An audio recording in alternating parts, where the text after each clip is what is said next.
आखिर रेप की, बलात्कार की, औरतों के साथ जो हिंसा है, वो जो वायलेंस है, उसकी घटनाएँ रुकती क्यों नहीं है? आखिर ये समस्या क्या है? बहुत सारे लोगों का लगातार ये मतलब सवाल रहता है कि भई कोई कहेगा कि कानून नहीं है, कोई कहता है कि भई इनको फांसी पे लटका दो। बहुत सारी बातें होती हैं, लोग एक दूसरे पर सेलेक्टिव होके मतलब बोलते हैं। लोगों का ये रहता है कि भई ये हमारे राज्य में हुआ, ये तुम्हारे राज्य में हुआ, ये हमारी कम्युनिटी में हुआ, ये तुम्हारी कम्युनिटी में हुआ। लेकिन ये समस्या का कोई समाधान नहीं है। जब तक हमारी सोसाइटी इस चीज़ को लेके सेंसिटिव नहीं होगी, जब तक हम अ, कास्ट, धर्म, रिलीजन बिना देखे, जब तक हम उसको कंडम नहीं करेंगे, क्रिटिसाइज़ नहीं करेंगे, उसके प्रति हम नफ़रत नहीं पैदा होगी समाज में, तब तक ये चीज़ें होती रहेंगी। आखिर कुछ रूल बने, रेगुलेशंस आए, नए नियम आए, पुलिस पकड़ भी लेती है, बहुत सारे लोगों को सज़ा भी हुई है। बहुत सारे लोग, ये बात सच है कि बहुत सारे लोग बच जाते होंगे पावर के कारण या बहुत दूसरे कारणों से। बट ऐसा भी हो रहा है कि पुलिस पकड़ती भी है लोगों को और कोर्ट सज़ा भी दे रहा है, लेकिन उसके बावजूद भी एक जो नंबर है वो बढ़ रहा है, यानी ये घटनाएं लगातार बढ़ रही हैं, उससे घट नहीं रही। तो देखो, कानून किसी भी चीज़ को प्रिवेंट नहीं कर सकता, कोर्ट प्रिवेंट नहीं कर सकता, क्योंकि कोर्ट का, जुडिशरी का या पुलिसिंग का जो सिस्टम है, कोई प्रिवेंशन ट्रायल्स नहीं चलाते हैं, वो प्रिवेंशन पे कोई काम वो लोग नहीं करते हैं। हाँ ठीक है, एक चीज़ हुई, वो रिपोर्ट करेंगे आप, उसको पुलिस फिक्स करेगी और उसके बाद कोर्ट उसको पनिश करेगा, वो एक प्रक्रिया है। कठिन से कठिन मतलब पनिशमेंट हो, फेयर ट्रायल हो, बियॉन्ड जात, धर्म, ऊंच नीच, गरीब अमीर, ये एक चीज़ होनी चाहिए। लेकिन इसके साथ साथ जो कोर समस्या है, वो कोर समस्या आखिर आ कहाँ से रही है, क्यों ऐसा हो रहा है? देखो, अल्कोहल या कोई भी नशा, प्लस पॉर्न का addiction, plus internet, free internet, इन तीनों चीज़ों का जो बैड इफ़ेक्ट है, वो एक वायलेंस पैदा करता है इंसान के अंदर। आदमी के अंदर एक अलग सा एक चेंज पैदा करता है, और उस वायलेंस को, उस चेंज को, उस इफ़ेक्ट को बहुत सारे लोग डील नहीं कर सकते। यदि कल्पना करिए कि कोई इंसान लगातार किसी भी नशे में है, अल्कोहल में है सपोज़, और वो फ्री इंटरनेट है, इंटरनेट पे हर तरह की सेक्सुअल वायलेंस वाली मूवी वो देखता है, पॉर्न वो देखता है, फ्री इंटरनेट की दुनिया में है वो। तो आप कल्पना करिए कि यदि एक इंसान लगातार नशे की प्रवृत्ति में रहे और वो पॉर्न एडिक्शन करे सोशल मीडिया पे या इंटरनेट पे या कहीं भी किसी भी माध्यम से, क्योंकि आजकल तो बहुत फ्रीली है वो सब कुछ, वो पॉर्न देखे, पॉर्न एडिक्शन यदि करे, तो वो इंसान क्या एक्ट करेगा? उस इंसान से आप ह्यूमैनिटी की, इंसानियत की कोई उम्मीद नहीं रख सकते। तो ये एक समस्या है। आप देखेंगे कि इंटरनेट पे, आप सोशल मीडिया पे फ्रीली कंटेंट अवेलेबल हैं, वहाँ पे इस तरह के कंटेंट हैं कि एक स्टिमुलेशन पैदा होगा इंसान के अंदर, एक वायलेंस पैदा होगी और सेक्स की जो थ्रस्ट है वो पैदा होगी। अब वो जो प्रोसेस है उसमें, क्योंकि इंसान दिमागी रूप से सेडेटिव है, एक नशे की प्रवृत्ति है उसको, और वो उसी इन्वायरमेंट में लगातार बना रहता है, तो वो चीज़ों को सही गलत करने में उसको प्रॉब्लम होगी। और कई बार इसका रिजल्ट होता है कि औरतों के प्रति बलात्कार होते हैं, रेप होते हैं, वायलेंस होती है, मिसबिहेव होता है, और बहुत सारी चीज़ें आपके सामने आती हैं।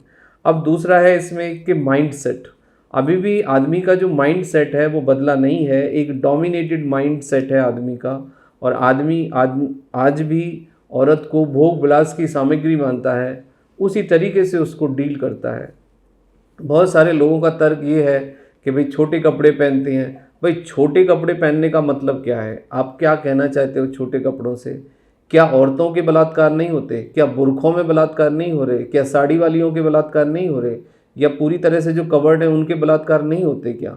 तो बलात्कार की घटना तो 6 मंथ की बच्ची से लेके आप 90 साल की फीमेल तक रिपोर्ट हो रही है, हर कंडीशन में रिपोर्ट हो रही है, हर ग्रुप में रिपोर्ट हो रहा है, हर जगह रिपोर्ट हो रहा है। तो ये बिल्कुल तर्क बेकार है, मतलब वाहियात, बेहुदा है कि लड़कियां बाहर जाती हैं, कम कपड़े पहनती हैं, XYZ चीज़ें करती हैं। खैर, ये बात आपको बुरी लग सकती है, लेकिन बिल्कुल सच है। क्या कम कपड़े में यदि बहन भाई बाहर जाएं, तो क्या भाई अपनी बहन का बलात्कार कर देता है? क्या बेटा अपनी माँ का बलात्कार कर देता है? तो ये केवल एक माइंड सेट है, ये हमारी अपनी सोच है, सोच की गंदगी है, उसको हमें समझना होगा और हमें अपने को डिसिप्लिन करना होगा। और सोसाइटी का मतलब है फैमिली से। अब समय आ गया है कि लोगों को एक एक जगह बैठ के सेक्स एजुकेशन के बारे में डिस्कशन करना चाहिए अपने यंग बच्चों को, क्योंकि सेक्सुअल एनर्जी एक बहुत ही बहुत ही ज़्यादा एक वायलेंट एनर्जी है। सेक्स की जो डिज़ायर है वो सबके अंदर है, लेकिन उसको कैसे डील किया जाए, उसको कैसे एंटरटेन किया जाए, उसको कैसे संभाला जाए, इस पे बात होना बहुत ज़रूरी है, जो कि कहीं से भी किसी को नहीं एजुकेशन आती है। सेक्स एजुकेशन नहीं है, किसी भी प्लेटफॉर्म पे नहीं है। सेक्स एजुकेशन का मतलब है कि उस डिज़ायर को समझना और उस डिज़ायर को, उस एनर्जी को डिसिप्लिन करना। जब तक ये नहीं होगा बहुत सारी चीज़ें नहीं बदलेंगी। फिर हमारी एक सोसाइटी है, मेल डोमिनेंट सोसाइटी है। मेल डोमिनेंट सोसाइटी को हमें ठीक करना होगा, यानी फीमेल को हमें पूरे राइट देने होंगे सोसाइटी में, लीगल, फाइनेंशियल, और हमें उनको पूरा जो उनका शेयर है वो देना होगा। और अब एक इसमें स्पिरिचुअल हिप्नोटिज्म भी है, मतलब एक और दूसरा भी हिस्सा है। आपने देखा होगा कि बहुत ज़्यादा जो डोमिनेंस है, जो बहुत ज़्यादा मेल डोमिनेंस है, और फीमेल के प्रति जो हमारा रवैया है और जो हमारा नज़रिया है वो स्पिरिचुअली भी गलत है, वो रिलीजियस रूप से भी गलत है। उसको बुनियादी रूप से बदलने की आवश्यकता है। एक इंसान को, आदमी को अपने को डिसिप्लिन करना होगा और औरत के साथ रहना सीखना होगा, उससे बात करना सीखना होगा, उसके साथ शेयरिंग करनी होगी, तो ये समस्या ख़त्म होगी।